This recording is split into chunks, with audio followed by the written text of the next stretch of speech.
Well, hello, everyone. Good afternoon, or perhaps good evening, depending on where you're coming from. My name is Dinah Sbelgio Kinard. I'm the Director of Admission Partnerships and Programs at St. Edward's University. We're very excited to have you with us today to learn more about our Global Studies program at St. Edward's. I know we have people joining us from all over the United States, all over Texas, and even from other countries. So welcome. We're so glad that you're here. And I hope that you will find this presentation helpful as you look to learn more about the Global Studies program at St. Edward's and what those opportunities provide for you. We'll go ahead and advance to the next slide. I'm going to go over a few logistics related to our webinar today. We are using Zoom webinar, and that means that the chat feature is not going to be used. So if you have questions for us during the presentation, you can certainly drop them into the Q&A tool, which you see available on your Zoom ribbon. Ask your questions through the Q&A tool. We will get to them at the end of the presentation. We have about a 20 to 30 minute formal presentation about the program. It will probably provide you with a lot of information that you'll want to kind of learn more about. So again, as we go along with the presentation, feel free to drop questions into the Q&A, and then we will, at the end of the formal presentation, get to those questions and certainly stay online as long as you have questions. We're thrilled that you're here with us today. We know that some of you have been admitted to St. Edward's for the fall class, and congratulations to all of you who've been accepted. And we know that some of you are just beginning your college search. So with no further ado, I'm going to turn it over to Dr. William Nichols, who is Professor of Political Science and Chair of the Department of Global Studies, Political Science, and Environmental Science and Policy at St. Edward's. Dr. Nichols.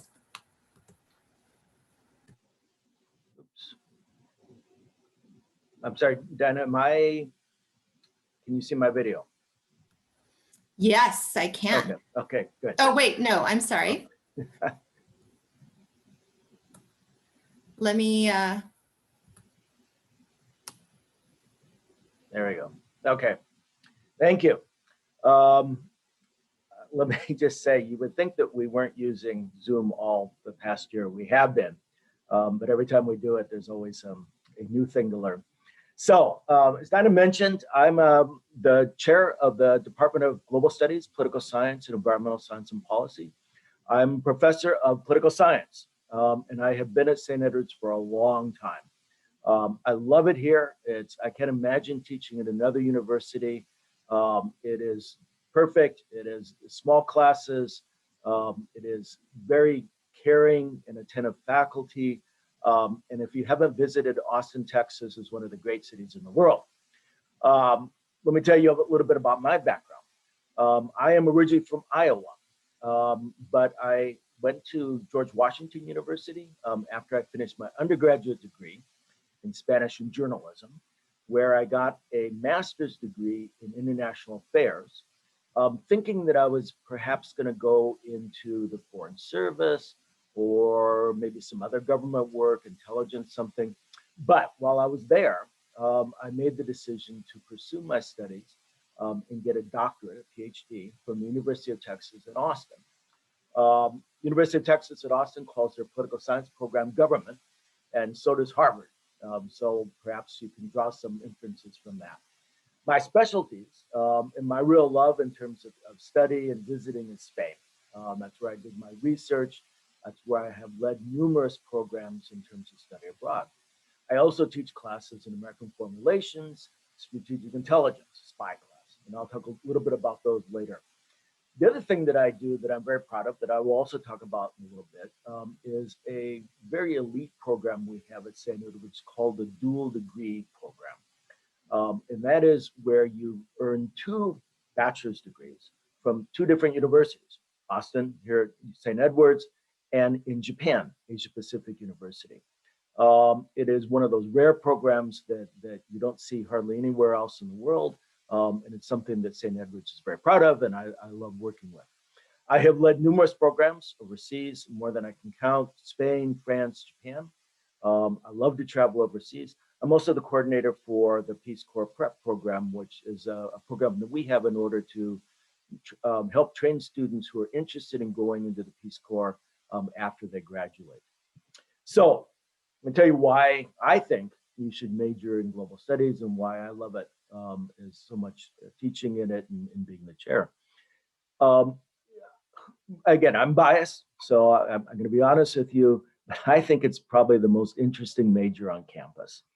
That is because I love other cultures. I love visiting. I love living overseas. I love learning about other people's societies, cultures, etc. It is endlessly fascinating to me. If we were doing this in person, and I've done these kinds of presentations before, I would have asked how many of you have traveled abroad, how many of you perhaps have studied abroad, maybe when you were in high school.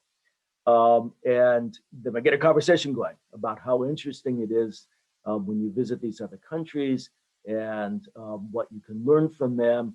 And I think it's just something that is endlessly fascinating.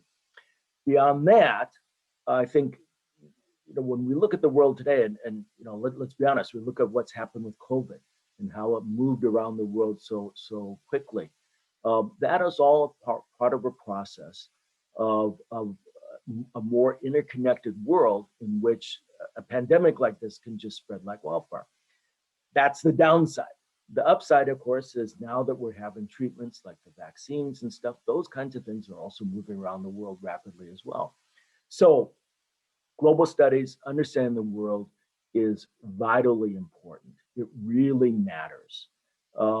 There's nothing that we can think about in our everyday lives having to do with economics, having to do with public health, having to do with politics that does not involve other countries. Finally, there are lots of things in terms of larger goals at St. Edward's: critical thinking, social justice, the communication skills, both oral and written, all these things, and clearly global perspective, all these things that are part of the university mission are core elements of global studies. So these are things that you will take with you after you graduate, and who knows what sort of careers you're going to go into. There's a whole variety of things you can do with this major, but the core things that you learn in the major, as well as other parts of the university with the general education, the mission markers, all these things are really useful for your postgraduate life. Okay, what is this major? Let me actually, before I talk about that, look at these two pictures here. So here's President Trump with a group of seven, which are the seven large industrial powers in the world. You can see Angela Merkel there, Prime Minister Abe from Japan. This photograph is very famous, and I think in a lot of ways it indicates a lot about President Trump's relation with the other leaders of the world. It was one that was oftentimes tense, but it was important to understand. And so this is one of the kinds of things that we look at. The picture below is some years ago. Here's President Obama, Michelle, the First Lady, and Queen Elizabeth. We are, and this is a term you will learn if you are interested in the State Department, Foreign Service, diplomacy. We are overtaken by events today because you probably have heard that Prince Philip, Queen Elizabeth's husband, died yesterday. He's 99 years old, had led quite a life. But again, one of the things we talk about in this major is what's the role of leaders, particularly something that seems kind of archaic here in the United States: monarchies, kings and queens. Well, nonetheless, they're important, even if perhaps they don't have any power. So the major is one that we call interdisciplinary, which means as opposed to something like, for example, sociology or political science, which focuses on a particular area, a particular subject, a particular discipline, global studies incorporates a variety of disciplines. So I have a couple down here listed that are important to the major. One of the most important is international politics. All of the core faculty in the global studies major, and I'm going to introduce you to those members in a bit, are political scientists, but we all have training outside the area of political science: history, economics, sociology. We bring these things with us, but we look at it in terms of politics. Amongst the most important questions that are always out there for people who study international politics is just simply what kinds of governments are out there. Many countries in the world are democracies. And about 20 years ago, 30 years ago, we were very optimistic about the future, that it seemed like country after country was becoming democratic. Now we're beginning to talk about something called democratic backsliding. And we look at, for example, Russia, which was very promising 20, 30 years ago after the end of communism. Now, not quite so much. And we see this in other countries as well that are becoming less democratic. So we ask that question, why are some countries democratic? Why are others not so much? Why are they dictatorships? Another huge question that we look at is war. It's not because we like war, or we are interested in the carnage that's involved in war. It in fact is the opposite. Why is it that people engage in such a horrifically destructive element? And then the subsequent question is what can we do to stop that? What kinds of things can we do to encourage cooperation, peace? Another huge part of our major that we work closely with the faculty over in the history department is world history.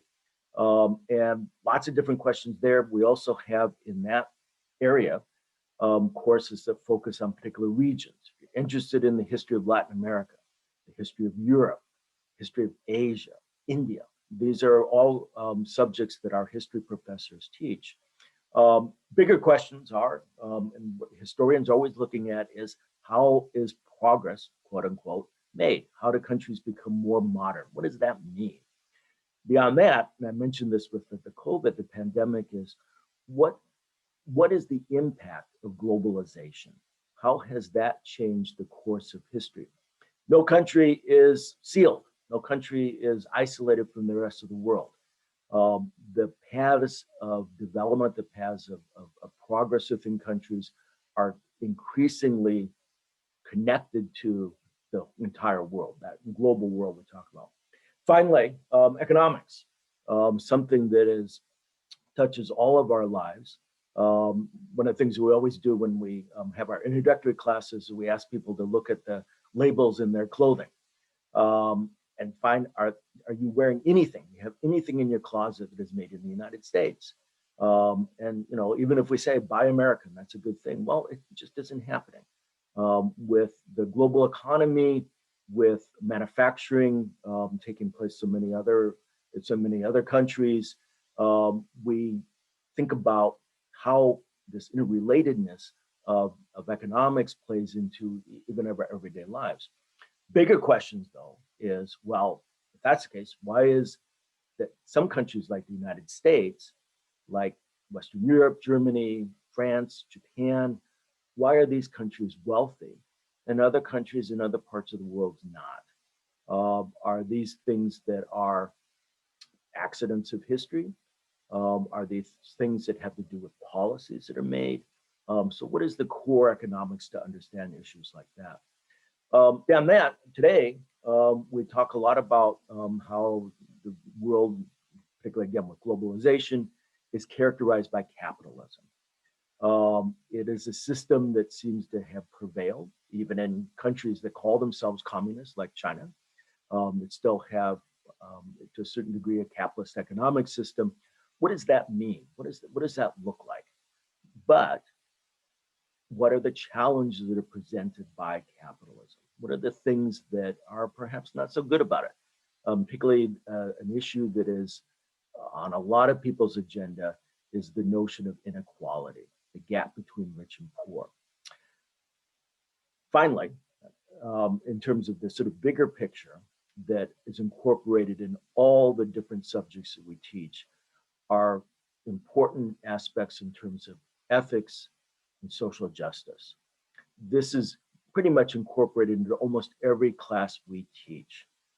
It is incorporated in the general education program at St. Edward's. And again, with this major, it is such a natural that we would think about these issues. Freedom, liberty, human rights, equality, democracy, all these things are core to the kinds of things that we talk about with global studies. Well, what do you do when you're here? Well, all majors at St. Edward's have some sort of core curriculum, and then other kinds of courses that you take beyond that. 43 hours out of 120 hours is not an unusual number of hours to have in a major. I say on the slide here, you can see 43 plus, because that depends on the kinds of courses you take and some of the decisions you might make. So some people may take more hours to complete this major, and other people, perhaps the 43. The core, again, I've sort of mentioned these areas, courses in world international politics, particularly international relations. We call comparative politics, which is looking at the different political systems of countries out there. World history, in particular, the core here, we're looking at the world basically since the year 1500 to the present. Economics, international political economy, some other aspects of economics, again, to understand the core relationships in terms of the global economy. We also have a requirement that you can make a choice. And this is either doing a study abroad experience, which again, I'm going to pick up a little bit later, or an internship. With this particular major, and I imagine it doesn't surprise you, most students opt for the study abroad.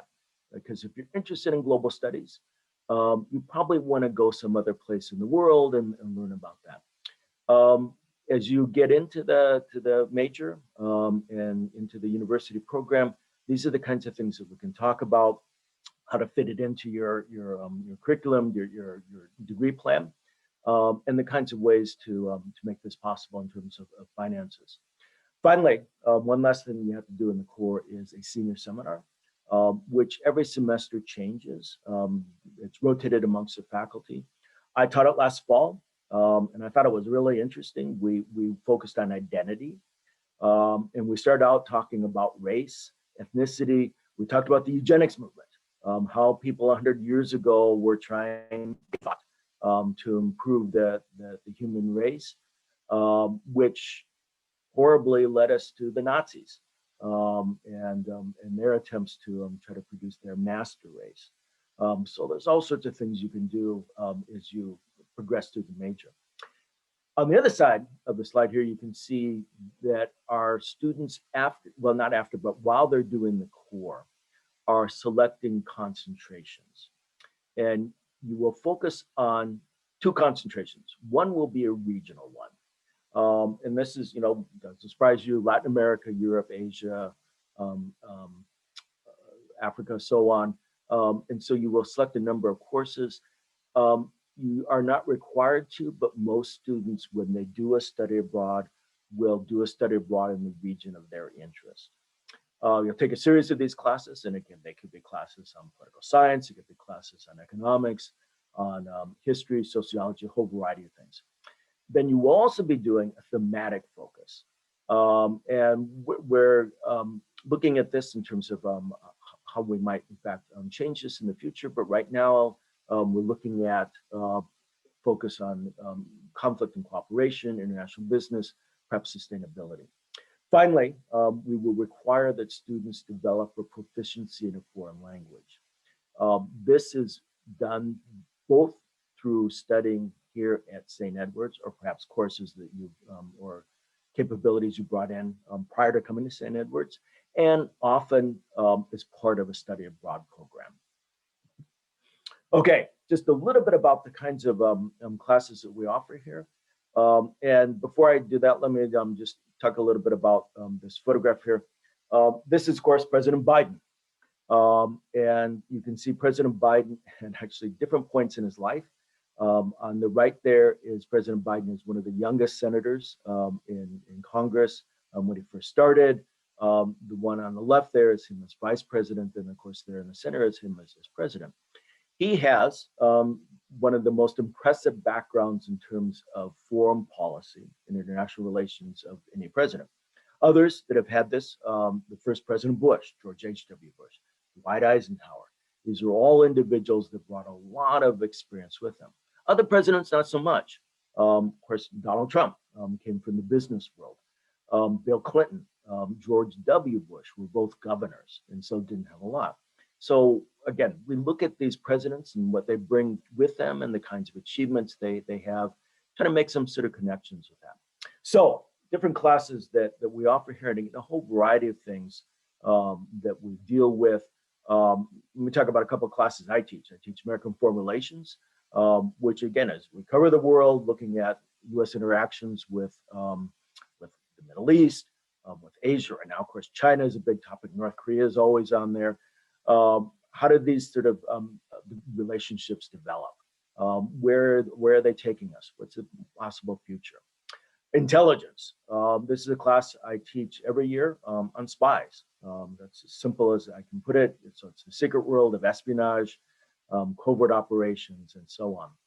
Another class that we offer, international politics, is international security and conflict resolution. War and peace. How do you avoid war? How does war happen? How do you make sure that it doesn't happen? Migration, hot topic. Right now, of course, we're seeing a surge of people crossing the southern border into the United States.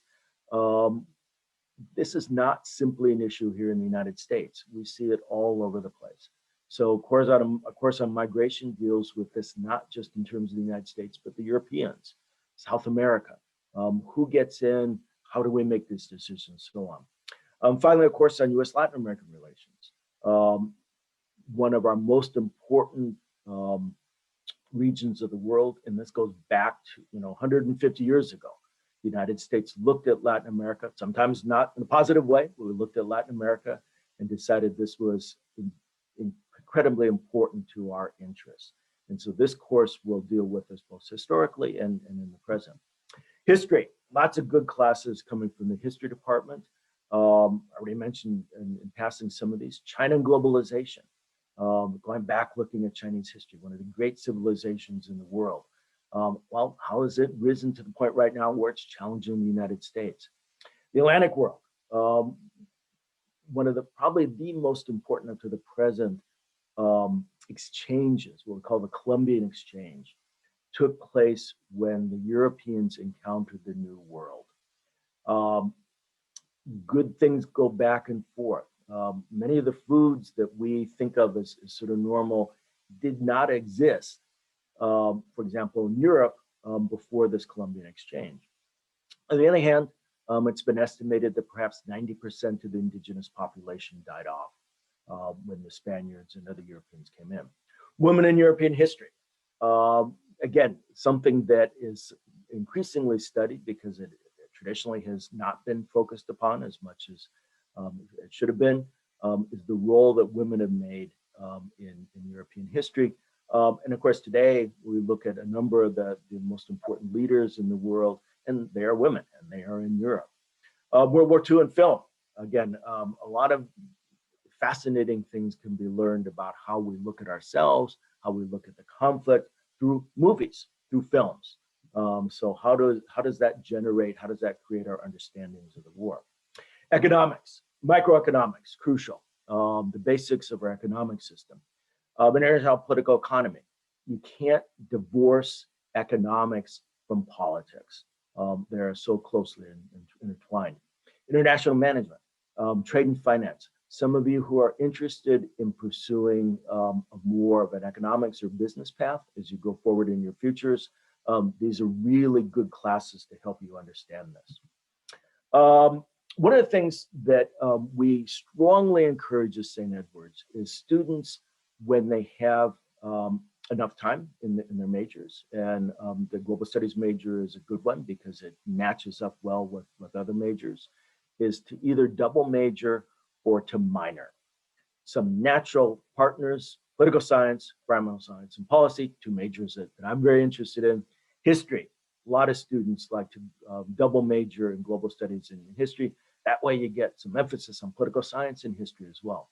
Languages, this works so perfectly for students who are particularly interested in studying abroad. You go overseas, you take some classes for the global studies major and other classes to satisfy, say, a Spanish minor or a French major. Criminal justice, international business, economics, these are all majors in which there's overlap. There are ways to tie the two majors together and learn a lot. One of the things that we have done at St. Edward's is we have made it so that classes can satisfy more than one requirement. We call this double counting. And so some classes you take that satisfy the general education requirements or the mission markers will also satisfy the requirements within the major. So in fact, you can progress even faster and give you more time to explore other areas. So quickly, study abroad. Something that has not been going on this past year, and I'm sure you're not surprised, but we are gearing up to go ahead and look at it again for next year. Students are already expressing interest in where they might want to go. Here I just have a list of a lot of places that our global studies students have studied. You can see a lot of places in Europe. Europe's always popular. Asia, increasingly popular. South Korea, one of our top destinations. Africa, Middle East, Botswana. One of my favorite students studied in Botswana and came back with so full of great stories and learned so much. Latin America, Chile and Argentina, Costa Rica are always top destinations. I mentioned in passing the dual degree program. If you have questions about this, again, this is a program that is unique to St. Edward's. There's a program in which in 4 years, you will earn 2 bachelor's degrees, one from St. Edward's here in the United States and the other for Asia Pacific University in Japan. And you get to live 2 years in Japan, 2 years in Austin, win-win. We have had this program has been going on for almost 10 years. And the students that have come back just love it and are really changed by it. Internships. A lot of students, even when they do study abroad, opt to do internships as well. We've had students who've done internships for the US government, State Department, Mexican consulate here in Austin, variety of law firms. A lot of majors in global studies are interested perhaps in law school, so working in a law firm. A variety of nonprofits. These are all places you can go to do an internship. Plus, and this will be something you can learn about just looking at the St. Edward's websites, but there are ton of different student organizations and clubs, a lot of them that are tied to international kinds of interests. And so these are things to explore as well. 6 full-time faculty members, and I don't have time to sort of go over everybody, but what you see here are professors who span the globe. 2 of them study Latin America. In fact, Professor Ju and Professor Nunez focus on Brazil. Professor Lee, Japan, South Korea. Professor Balance does Eastern Europe. And Professor Gunir focuses on the Middle East and a variety of issues in terms of democratization and so on. And there I am in the corner. I do what I told you that I do, and I love it. Where will this take me? These are things that some of our awards honor some of our graduates have earned. Fulbright, and you may have heard this looking or reading about St. Edward's. We are one of the top institutions of our size in the country in terms of earning and having awarded Fulbright fellows. And so a number of the students that have done that have been global studies. Others that you may not have heard of, but you'll find out about if you come here. The Pickering Award, National Security Endowment or Education Program, so on and so forth. These are all things that once you get into the program, you can start pursuing things that you do after you graduate, and in some cases that will help you proceed into graduate school. What do our graduates do? Too many things to mention, so I won't. But you can sort of look at it and see what the kinds of things are. You can see, as I've tried to divide it here, into individuals that have gone into work for the government, and you can see across the spectrum in terms of things, working as a diplomat, working with national security, and so on. Plus, as you can see at the bottom there, we've had an individual in particular that I'm thinking of that went to law school and became an assistant district attorney. An individual who ended up working for UNICEF, so an intergovernmental organization. On the right here, you can see all the different kinds of things people do with this degree within the private sector. And again, there are many more that I don't have space to put up here, but you can just see the range of things that people do with this degree. Number of students, increasing number of students, decide to pursue graduate school after finishing their undergraduate here. And this is typical of many, many universities and many, many programs out there. So you can just see a list of different programs. You can see some law schools up there. You can see universities in the Washington, D.C. area. Oftentimes, these are good programs if you're interested in going into diplomacy. You also can see that we have a number of students who opt to study graduate school overseas. And this is something that's also becoming very popular. Okay, I have got over my time, but let you ask questions if you have any questions at all. And if I can't answer them, I can help you find somebody who can. Thank you, Dr. Nichols, for that very thorough and comprehensive presentation that just really highlights what is truly remarkable and special about our Global Studies program and the opportunities that await students here. So students, as Dr. Nichols mentioned, I certainly invite you to ask any questions that you have through the Q&A tool.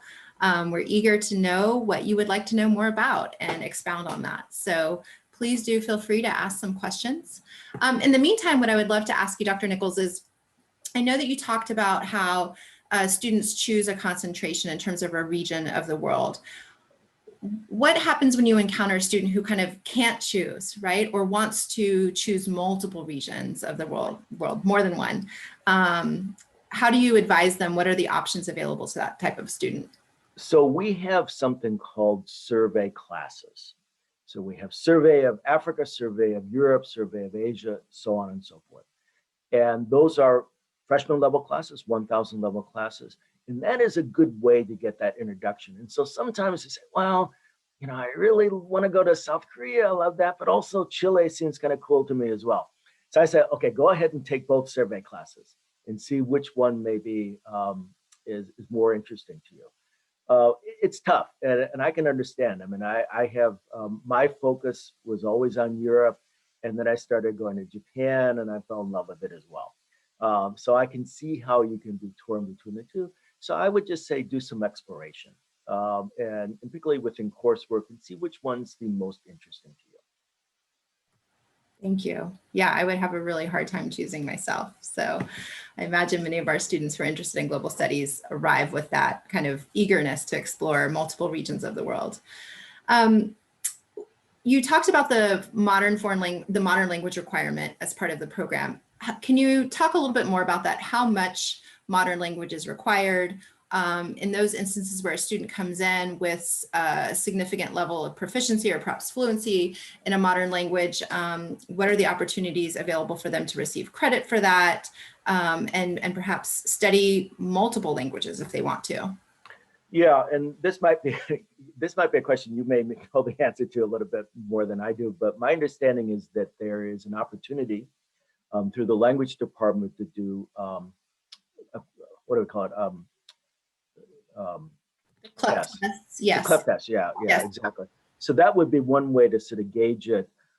In the major, what we're interested in is what we call proficiency. For some people, that's going to be fluency. They're going to speak like a native. For others, maybe not so much, but we're kind of looking for the equivalent of 2 years of study in another language. You are correct. We have students who, for example, here at St. Edward's take Japanese, but then opt to study in South Korea. So they may take Japanese classes, but when they get there, they may take several classes in Korean. That is great. That's something that we thoroughly embrace. I'm of the school, the more language you have, the better, particularly if you are interested in international careers. We always have this sort of notion that the rest of the world speaks English, and a lot of people do. But if you can go into a country and you can speak the language that they're speaking, I have noticed, and I try to speak Spanish as well as I can, but I noticed that when I'm speaking Spanish in Spain, the relationships, the interactions I have are so different than if we're just trying to speak in English. So I'm a big supporter of foreign languages.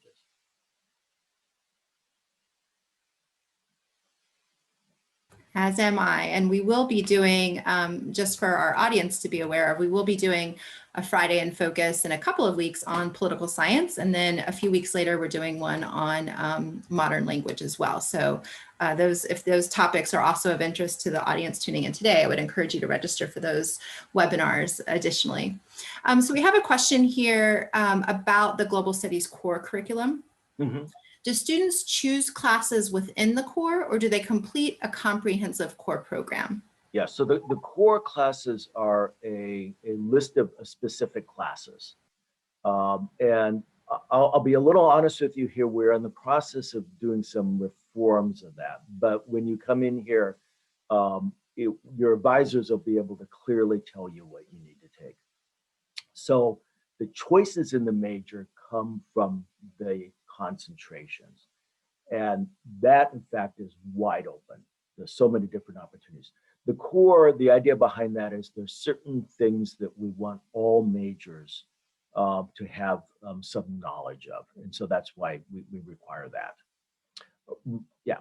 So I don't want to give too much away, but we're kind of in the process of rethinking that. So, but any changes we make will actually make the core a little easier. Excellent. Exciting to know that things are ahead with the program. There might be adjustments.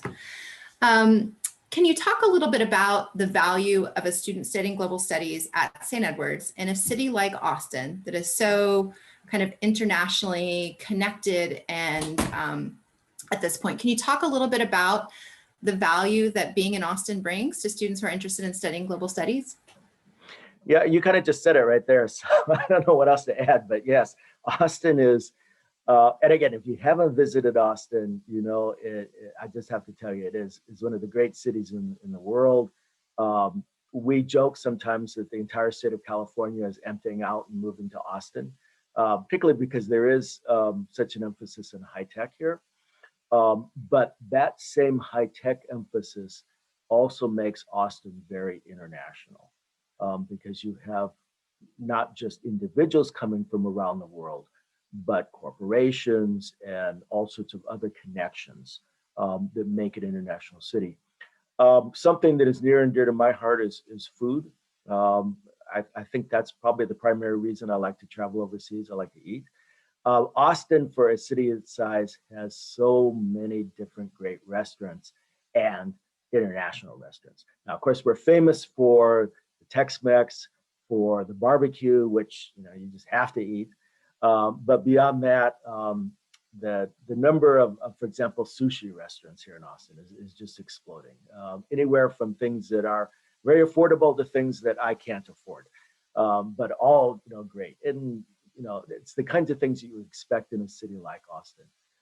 St. Edward's itself has a good international footprint in terms of students coming in from all over the world. And again, as I mentioned, we're going to be having a whole team of or maybe I didn't mention this, we'll have a whole team of Japanese students coming over to do their side of the dual degree here. So we have Japanese students, we have students from China, lots of students from Latin America, students from Europe.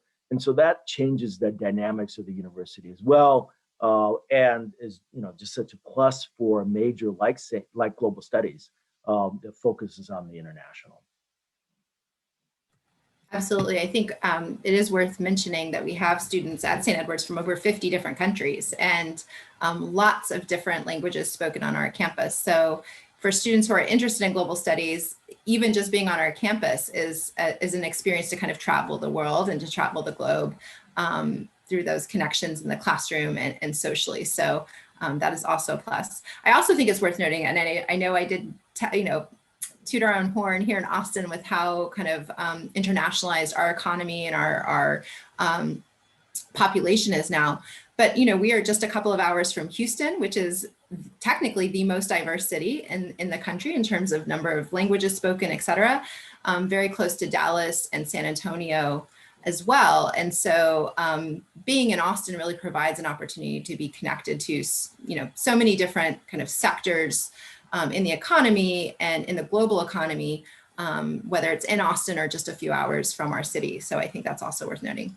There are direct flights, or at least have been direct flights from Austin to the UK, direct flights from Austin to Mexico. And I think there was even a direct flight to Germany. So these are things, again, Austin is increasingly becoming more connected globally. And I love the idea of being able to hop on a plane and so many hours later being in an entirely different place. And one of the things I've missed in the past year is traveling overseas. And I can't wait to get back and do that again. I think we're all looking forward to traveling again, whether it's overseas or just, maybe to the city next door. So let's talk a little bit about study abroad, because I know that, and you shared a lot of really good information in the presentation, Dr. Nichols. I know students will often say, well, how soon can I start studying abroad? Like they sometimes even just arrive in the admission office kind of asking us like, how quickly can I start studying abroad? I want to study abroad freshman year or sophomore year. Is that possible? So can you talk a little bit about the opportunities for a student to study abroad early on, or to perhaps do that later on? And also perhaps opportunities for students who want to study abroad multiple times. So go one semester one place and then another semester another place. Yeah. First of all, I think we probably don't encourage people to go right away their freshman year. But having said that, I have in fact led programs that were students, they were in the summer of their freshman year and did study abroad. So you can see that that's pretty early. There may be programs out there that are designed for freshmen. So, we are always coming up with new programs, new opportunities. So I don't want to categorically say you cannot study abroad right away, but probably not. But after that, certainly with global studies, we encourage you to go overseas. Our major in particular is well suited to that because so much of what you take overseas comes back and counts for the major. And so we are a major that's very flexible. We are also a major that very strongly encourages students to do multiple experiences. One of the common ways for that to happen is, for example, a student to do a summer, maybe after the first year or after their sophomore year. And then in their junior year, spend a year abroad or a semester abroad, and oftentimes in an entirely different place and sometimes in an entirely different continent. So you do one summer program in France or Spain, and then you do a semester or year program in Argentina or Chile. So yeah, I think we're of the position that the more you can do, the better. And multiple kinds of experiences are in our view, highlight and make it a much more special experience. Let me add something else that you may or may not have heard this, but nationally, my understanding is only about 5% of American undergraduates actually do a study abroad program. That number kind of goes up and down. This last year, of course, hasn't been very good, but it's typically around there. So if you do a study abroad program and you are applying for a job or applying for graduate school, that really makes you stand out. It's something that you can put on your resume. It's something you can talk about, how this changed you as a student, how it opened your horizons. And in many cases, for example, the languages you learn are going to be really good, a good attribute to have when you're applying for again, different jobs in graduate school.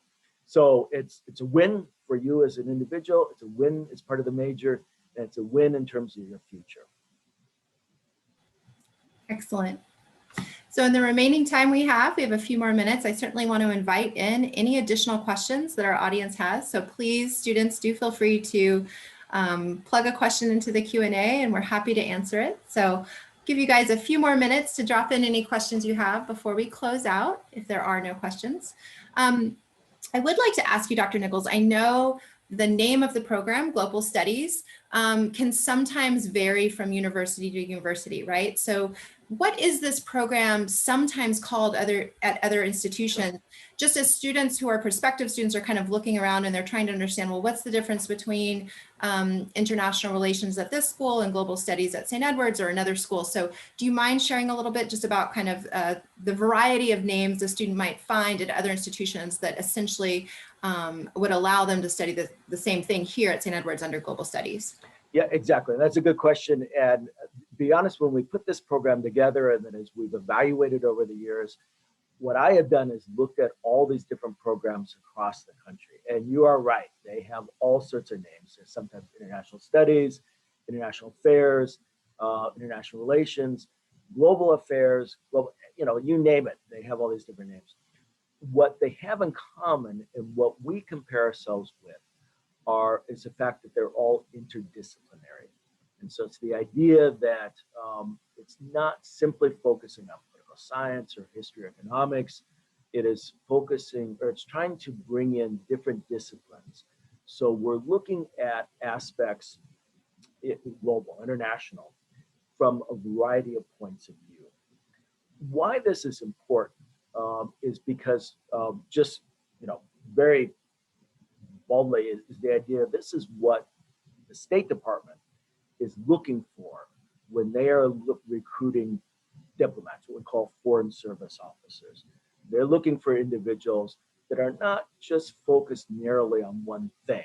They're looking at individuals that can look at all these kinds of issues from a variety of points of view. And in our view, that is something that is a real advantage. That's not to say that, for example, studying international things just solely from a political science point of view is a bad thing. It just is different. And so we are trying to accomplish something different than, for example, that major would. Both are good majors, and in fact, I would encourage you to double major in both. But again, it's just a somewhat of a difference of focus, and what we view as a real advantage. Excellent, that's helpful. Well, I think we don't have any additional questions from our audience. So before we close, if you don't mind sharing out your email address, maybe if students have additional questions and want to follow up. I know the email address for the admission office is on the slide. And so students, if you do have questions for Dr. Nichols and you forget the email address that he's about to mention, or you have other kind of general questions for us in the admission office, don't hesitate to reach out to us at seu.admit@stedwards.edu. And if a student wants to reach you, Dr. Nichols, directly, where would we send them? Yeah, so it's very simple. So it's simply my first name, William, with the letter N. So William N at Stedwards, well, what you see up there, stedwards.edu. So it's very simple to remember, William N at stedwards.edu. Yes, and so please, if you do email me, just simply mention that, that you saw this video and you have some questions about the program, and I'll try to get back to you as quickly as I can and answer those questions. And if I can't answer them, I will point you in the direction of somebody who can. Excellent. Well, thank you so much for your time today, Dr. Nichols. I appreciate all of this information that you shared. And thank you to those who are attending with us live today or perhaps watching this later on a recording. We appreciate your interest in St. Edward's. We appreciate your interest in the Global Studies program. I know that this has been an incredibly challenging year for everyone across the country and across the globe. So thank you for being with us today. And please know that we are here to be a resource for you and help make the process of understanding more about St. Edward's and the college search and doing your own college search easier for you in this time that is incredibly challenging already to begin with. So please reach out to us. Let us know if we can do anything to help you as we move forward. As we do return to more kind of normal and in-person operations on the Hilltop in these coming months, we certainly encourage you to come and visit us. There are so many opportunities to come and tour campus right now in a safe way. And we encourage you to come and engage with us in person or virtually through email or through webinars as you would like. So take care, be well, everyone. And thank you so much for attending today.